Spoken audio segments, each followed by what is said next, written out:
There was a group of four of us really, including the person who owned the farm that we're standing on now, and they were really interested in local and sustainable sources of food and really community involvement in food. I'm Gareth and I work here at Canalside, and I'm a member of the steering committee as well. Canalside itself is a CSA, Community Supported Agricultural Scheme. What that means in practice is we invite people down, they can get involved in weeding or working if they want to, or they can just come down. We're part of a network of like-minded farms. There's about 180 farms in Britain now who run along the same lines. And if you can imagine, the whole farm at that time was just wheat fields basically. So it's completely changed now. Well, this field, for example, is an orchard, yeah. So we're sort of 20 years in here. I'm not, but this project is. I'm Jemima Morgan. I've been volunteering for, coming up for 5 years. And then last year, just after our AGM, I was one of the volunteers within a group called the Community Engagement Group.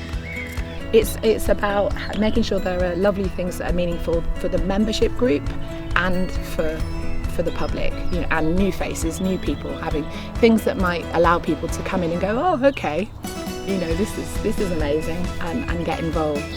Hi, I'm Ali. I'm the General Administrator for Canalside. 15 years as General Administrator, that's my main role. There's probably no typical day on the farm because each day of the week has a very different character. So each week we have a members' work morning, which any member, whether they're a produce receiving member or a social member, what we call a social member, can come to, and they can join in with whatever activity the growers have got planned. So that happens all year round, the Wednesday work mornings, and we try to have other weekend work days as well, or evenings. We aim for those to be in the fields or the polytunnels or the orchard, helping the growers with the work on the land. There's quite a fair range of stuff that gets done. Hi, I'm Lena. I'm a grower here at Canalside Community Food. I have been here since 2016. My name's Stephen Hayward. I've been at the farm since 2016. Hi, I'm Nikki. I've been a volunteer here for about 10 years and a member for about 12 years. So I'm Amy. I'm an assistant grower at Canalside and I've been here about 2 months, so I'm quite new. And I started as an assistant grower and since 2021 become a lead grower here. I started as just a veg share member, so I just used to collect my veg from here. And then I got a work share, which was basically where we do a certain amount of work for a veg share. And then I did some casual work, and then eventually that casual work turned into a permanent role here. And really the last 5 to 6 years I have been doing some seasonal growing work, and now I'm one of the growing team. And I help with everything food related, so growing all the vegetables for the members, helping Lena, who's kind of the lead grower. So I'm still learning the ropes, but I'm really enjoying myself. We are from the planning through to the seed sowing through to growing the plant. Basically every aspect of growing, getting the veg boxes out every week, weeding, planting, all that kind of stuff. And we're having a hot spring, so there's been lots of watering and lots of harvesting to do. We harvest 3 times a week, so that's a lot of what we do. And you wouldn't get anything that we can't grow on our clay ground in the Midlands here. We don't wash our vegetables. Sometimes it's dirtier than you imagine because you're out in the field and your hands are caked with mud and you can't clean them much more than what we try, and then we bring it up here and I know people think, oh my, what is that? That looks very dirty. But it keeps longer like that, so we don't wash it off. It keeps it fresher, so there's big advantages to just keeping it like that, but I know it can be off-putting.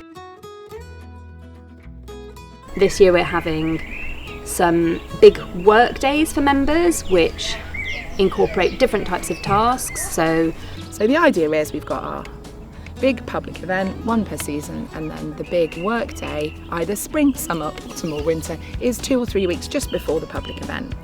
The one we had in April was sprucing up the collection space. Painting the share space, that it was just due for that to be done.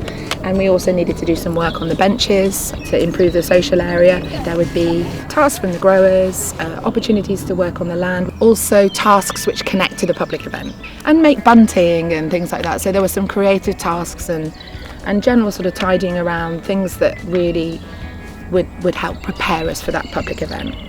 We had over 60 people at least across that day. People could kind of dip in and out when they could.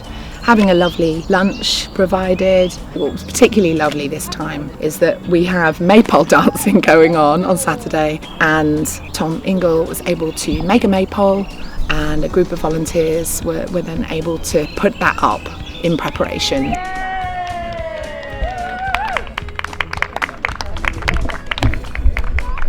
Yay! So this Saturday, the 3rd of May, it's our spring celebration, focusing celebrations around growth, new growth, or, harvest, or all of that just feels a natural fit. We want it to be accessible, inclusive. We want everybody to have a sense of what these things are. It's a party, it's a chance to celebrate the spring and to really bring some new people, bring local people into this community. So I'm excited about it. Should be fun. We have some nice things happening. It's a free event for the public. Within the community engagement group, we've got Holly and Pam, who are members with real expertise. And Holly's a botanist. Pam is just really amazing around knowledge of the natural world. So Pam's going to be leading BioBlitz, which is an opportunity to families, anyone actually, not just families, but people will have the chance to go out and about on the farm. A flavour of the insects, the birds, the plants, all the things that we have here on the farm. We've been able to grow a connection with Bradford Assembly Primary School, which has been lovely. We did an assembly. Aggie, another member, came and played the violin for them in assembly. That was great fun. And we kind of recreated a maypole in the school. And then that opportunity went out to families that if they were free to come on Saturday, that their children could dance the maypole. And we've had a few rehearsals. We've got another one today, but those children will be dancing in the afternoon.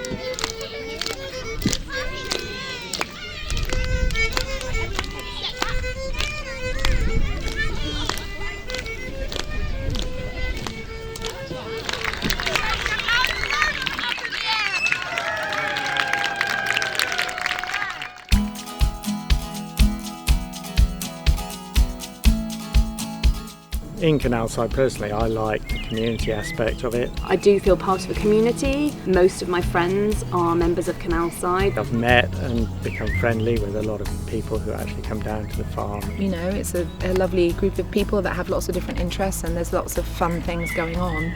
Once I found out about Canalside, I loved the idea of getting vegetables which were local, and then the bonus of them being organic and seasonal as well. Learning and producing your own food. I love what I do. I love growing food.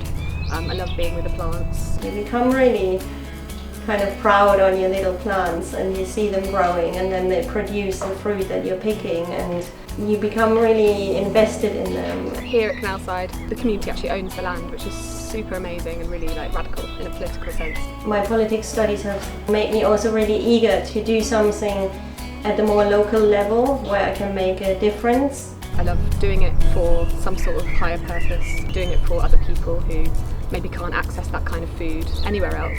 I can make an impact, and I can change people's daily nutrition, for example, or the way that they see where they're buying their food, how we're farming the land and where their food comes from, and that they hopefully see that it can come from next door and it doesn't need to be imported. I wanted more connection with where my food came from as a result of what I'd seen when I was travelling, how connected people in other parts of the world are with the provenance of their food. And I just felt coming back that everything was wrong in this country in relation to that. We're so divorced from a lot of where our food comes from. We're so used to having anything available at any time of the year at the supermarket, and I love the fact that you actually understand which vegetables and fruit we grow at certain times of year. There's all that lovely inclusivity and opportunity for children to be in the mix as well, to be out in the fields and learning about growing. It also helps me understand if I'm growing any veg at home, when's a good time to pot stuff on or get stuff out planted. The fruit and veg are delicious. And it's really fresh, you know, when you pick it up, it's usually been harvested the same day. I love coming to work and when I'm working on site being in this beautiful setting. It makes me come outdoors even in the middle of the winter. If it's raining, icy, snowing, I'll still have a day coming down here. And hearing the skylarks, I'm going to tear up now, hearing the skylarks twittering up in the sky really high all through the summer. And at this time of year, seeing all the hawthorn in just beautiful abundance in the hedgerows. And I just love being in a place where I am really connected to nature. So if you're interested in becoming a member, we have a 1-month trial of the produce. It's great to be a social member as well and just be part of the community. It's a real joy to be able to just come down and access the land. There's a family feeling here. And it's just lovely having this so close to Leamington and just on our doorstep. It's pretty amazing that that's being produced here and really important that we support that. The more people we have supporting local, organic grown food, the better, really, the better for our planet and the better for all of us. If you like good food and you want to get political about anything, especially land and food, join up. Come down, have a look, come and see what we do. You can't lose, just come down and get stuck in, obviously.